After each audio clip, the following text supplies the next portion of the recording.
All right, so get ready, because we're going deep, deep into a world you might think you know already, maple syrup. Hmm. But trust me, this is going to get sticky, and I'm not talking about your pancakes. Right. We're going deep into the Great Canadian Maple Syrup Heist, a real-life crime. Yeah. So wild that they actually made a show about it on Amazon Prime. It's called The Sticky. Oh yeah, the sticky. I uh I think what's really interesting about this case Yeah. is how it takes something as seemingly innocent as maple syrup, Oh. just this thing we put on our pancakes Yeah. and throws it right into the world of organized crime, international trade, like a lot of drama packed into this one little bottle. Right. I mean, you probably got a bottle in your pantry right now, but Yeah. you've never even thought about all the, forces behind it. Exactly. That's exactly where we're going to start our deep dive, right? Mhm. We're going to look at the real heist, how the show The Sticky portrays it, Hmm. and what this whole sticky situation really tells us about, the economics and intrigue behind this breakfast staple. I mean, who knew? Who knew? Okay, so let's start with the facts. This wasn't just some small time, syrup snatching. We're talking about almost 3,000 tons of Oh, maple syrup worth a mind-blowing $18.7 million. Vanished, just gone. From a Quebec warehouse. This all happened between 2011 and 2012. and the thing is, it wasn't just a simple, break in and grab what you can. Yeah. This was like a well-planned, like organized Yeah. operation. These thieves, what they did was they swapped out barrels full of syrup with ones that were filled with water, and they went undetected for months. They were even siphoning syrup directly from the tanks. It's like something out of a movie, but with, a lot more pancakes. Exactly. And I think that's what makes the sticky so interesting. It takes this real life thing that happened, condenses the timeline, just to make it entertaining, and adds a whole lot of humor and fictional drama. Like, for example, in the show, the whole heist, it happens in, a matter of hours, Yeah. not months. And there's this whole thing where they find, a body in a syrup barrel. Definitely didn't happen in real life. Oh, no. Yeah, the show definitely takes some creative liberties to make it a good story, but Yeah. but it is important to separate fact from fiction here. Absolutely. Okay, but before we get too far into the sticky, let's go back to the real heist and why it was such a big deal in the first place. Because I mean, it wasn't just like stealing some sugary goodness, Oh, right? They were disrupting this tightly controlled market. Yeah, you're talking about the Fédération des producteurs acéricoles du Québec, Well, or as they call it, FPAQ. Think of them like the OPEC what? of maple syrup. Okay, so they're not just like a bunch of maple syrup enthusiasts. Oh, no. They actually control the whole industry in Quebec. Precisely. They manage the supply, they set the prices, they even hold a strategic reserve of syrup. It's like how countries hold oil reserves Yeah. to make sure there's enough just in case there's a bad harvest. Wow. So by stealing from that reserve, the thieves weren't just hitting a warehouse. They were messing with the entire global Yeah, maple syrup market. exactly. It was a huge deal. Exposed weaknesses, raised questions about security, and even had ripple effects. Like you could see it in syrup prices all over the world. Oh wow. So even something as simple as, maple syrup is actually connected to this whole intricate web of economics and global trade. It definitely Yeah. is. And that's just the tip of the iceberg. As we dig deeper into this deep dive, we'll uncover a lot more about the forces at play, the things that led to this sticky situation. Okay, so we've got this organization, the FPAQ. They're really controlling the whole syrup market. And then boom, this crazy heist throws everything into chaos. Really makes you think, what was behind all this? Like what were these people thinking? Well, it goes way beyond just the money. I mean, of course, that was a huge part of it. Yeah. But to really get why this happened, we got to look at like how the real heist went down and then how the sticky portrays it, Yeah. the people involved. Right, cuz the show definitely plays around with the characters. Yeah. Exactly. Like in real life, you got Richard Valliere. He was the brains behind the whole operation. Mm. But then in the sticky, it's Ruth Landry. She's a maple syrup farmer, and she's out to get revenge on the FPAQ. Oh, okay. So it's like they took the real events and just kind of built this whole new story around it. That's exactly it. It's something they do all the time in historical fiction. They use real stuff that happened, Hmm. but they create a new narrative, a new way to look at it. Yeah. And in the sticky, they really play up this whole like David versus Goliath thing Sure. with Ruth as the underdog fighting against this this big, powerful organization. And people love that, right? We love a good underdog story, especially when it's about something like maple syrup. Oh yeah, for sure. Yeah. It's also interesting how both the show and real life, they deal with this whole thing about like having inside information, like someone who knows how things work on the inside. Yeah. In the real heist, someone helped them, someone who knew the warehouse, but we still don't know who it is. Oh, wow. But in the sticky, we get Remy, he's the security guard, and he gets pulled into the scheme because of his dad. Mhm. It adds that family drama, that feeling of betrayal. Yeah. And that's where you really see the difference between a documentary and fiction, right? Yeah, the show uses those relationships, those personal connections to really build the tension and move the story along. And it really gets you thinking about loyalty, about, how Huh. far would you go for your family? Exactly. Then there's this whole portrayal of corruption within the FPAQ. In the show, it's like everywhere. Officials taking bribes, looking the other way when bad stuff's happening. So that's what fuels Ruth, right? Her whole revenge thing. Yeah, exactly. Makes the audience really root for her. But in real life, there's actually no proof of all that corruption within the FPAQ. It was just something the writers added to make the story better, more drama. Oh, okay. So again, it's like this reminder that, yeah, the Spicky is based on something real, but it takes us on a totally fictional journey. Exactly. But that doesn't mean it can't teach us about the real world. Right. By seeing how they twisted reality, we can start to understand the syrup industry better, why someone would steal all that syrup. Yeah. It's like the show is a funhouse mirror. It's distorted, but it's still reflecting something true. I like that. Okay, but we can't forget about the real life consequences here, right? Oh yeah, definitely. It's easy to just focus on how entertaining it is. But this was a serious crime, and it had real consequences. Richard Valliere, the guy who planned it all, he got 8 years in prison and had to pay back almost $9.4 million. 8 years. That's a long time, and all that money. Yeah, it shows you how serious they took it. The Canadian authorities, they weren't messing around. Yeah. Makes sense though with how big the whole operation was and how much it messed up the maple syrup world. Exactly. The FBAQ had to really crack down, make sure something like that wouldn't happen again.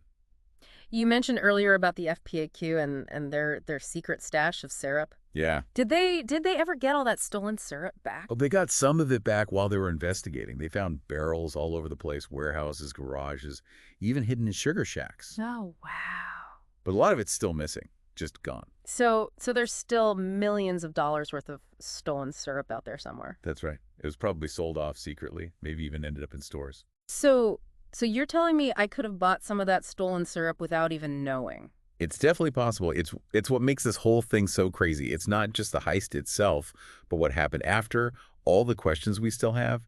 It makes you look at that bottle of syrup in your pantry differently. Yeah, no kidding. Like, what if my breakfast was fueled by criminal activity? It could have been. It's what makes this case so interesting, right? It's not just about the heist itself. It's about the consequences, the questions we still have. It makes you think about something as ordinary as maple syrup in a whole new way. Okay, so we've talked about the heist, the people involved, what happened after. But what about the why? Why would anyone want to go through all this trouble for maple syrup? That's the big question, right? Yeah. The $18.7 million question. And to figure it out, we need to look at the people who did it, try to understand what they were thinking. So it wasn't just about getting rich quick. Well, money was definitely a big part of it, especially for Richard Valliere. But there are also reports that say he was kind of a rebellious guy, didn't like authority. Oh, okay. So maybe there was some element of like wanting to take down the big guys, challenge the system, especially with the FPAQ, having so much control over everything. Yeah, it makes sense. And don't forget, maple syrup in Quebec, it's like a family tradition. It's Hmm. been passed down for generations. So it's possible Valliere, coming from a family in the business, felt like he was being held back, like he deserved more. So he felt kind of pushed out, even though his family was part of it. Yeah, exactly. Like he was owed something. And then there's this whole other side of it, this whole black market for maple syrup. People all over the world want it, especially the good stuff, and the profits can be huge. So there's like this whole underground system for buying and selling syrup. Oh, yeah. And it can be really, really profitable. So maybe Valliere saw this as his chance to get in on that action, make a fortune without having to play by the rules. Like he wanted to build his own syrup empire, but illegally. Yeah, kind of. That's what makes the whole story so interesting. It's got greed, ambition, rebellion, maybe even some desperation. it shows you that even with a crime as weird as stealing maple syrup, the reasons behind it can be really complicated, really human. Exactly. And we might never know for sure what was going through Richard Vallier's head, but looking at all these different possibilities helps us understand just how much goes into a case like this and the people involved. It's like we're peeling back the layers of this maple syrup covered onion. There's a lot more to it than you might think. I like that. Speaking of peeling back layers, let's go back to the sticky for a minute and look at how they use this real life event to tell a story. Yeah, because even though they change things up, the show still gets at the heart of what happened, right? Yeah, definitely. By looking at how they portray the people, the heist itself, all the themes of greed and corruption, we can learn even more about the real story and why it's so interesting to people. So it's not just about entertainment. It's about using fiction to make us think about real stuff. Exactly. And that's what's so great about this deep dive. We're not just looking at a crime, we're exploring how reality and fiction connect, how much we love a good mystery, and how fascinating a sticky story can be. It's definitely making me look at my syrup a little differently now. But before we get lost in the world of the sticky, let's circle back to the real life stuff. What happened after the heist? Yeah, good point. Easy to forget when you're caught up in a good story, but this was a serious crime, and it had serious consequences. Right. Richard Valliere, he ended up getting 8 years in prison, plus a fine of almost $9.4 million. Wow, that's a big price to pay. And it wasn't just him. His dad, Raymond, and a bunch of other people were also convicted. It really shows you that they weren't taking this lightly. No kidding. And it makes sense considering how big this whole operation was and how much it affected the entire industry. For sure. It also shows just how important the FPAQ is. They have to keep things under control, make sure the syrup trade stays stable and secure. It's like they're protecting liquid gold. In a way, they are. Maple syrup is a big deal in Canada, and the FPAQ makes sure it's produced, distributed, and stays valuable. So while the sticky is funny and entertaining, it's important to remember what really happened. Definitely.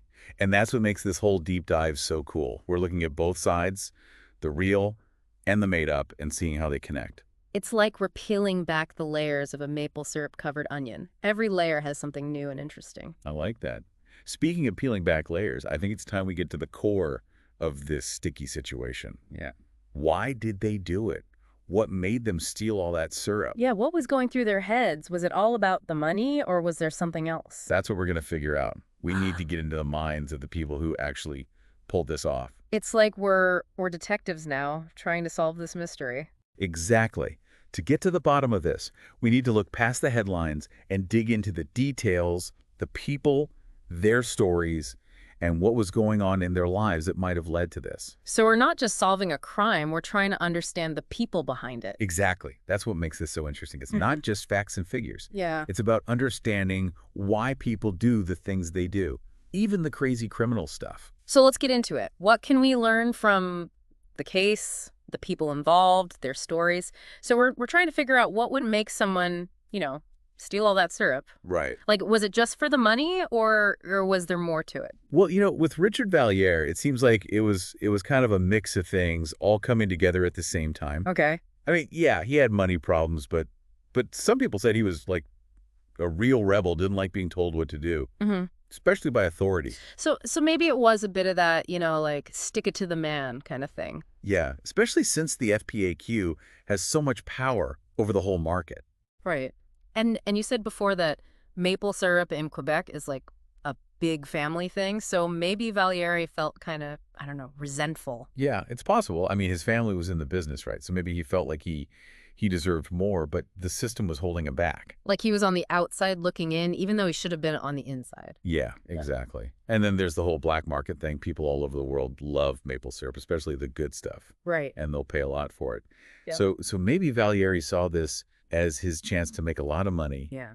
without having to follow the rules. So he kind of wanted to build his own syrup empire, but illegally. Yeah, you could say that. Yeah. It's what makes the whole story so interesting. It's a mix of greed, ambition, rebellion, even maybe a little bit of desperation. Wow. So we've got this crazy real life heist, and then we have the sticky, which is like a fictionalized version of it. Right. And it's interesting how they both try to like explain what happened and why.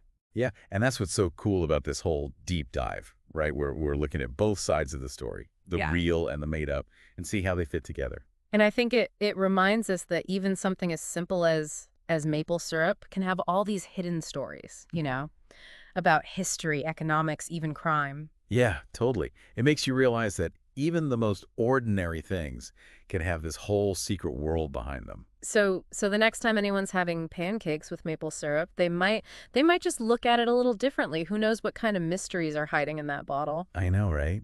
It's like a little taste of adventure with your breakfast. Exactly. And that's it for our deep dive into the great Canadian maple syrup heist and the Amazon Prime show, The Sticky. Yeah, we covered a lot, from the real life crime to the fictionalized version, the people involved, their motivations, the consequences, and even what it all means for the way we think about something as simple as maple syrup. Thanks for joining us, and be sure to check out our next deep dive. We've got a lot more sticky situations to explore.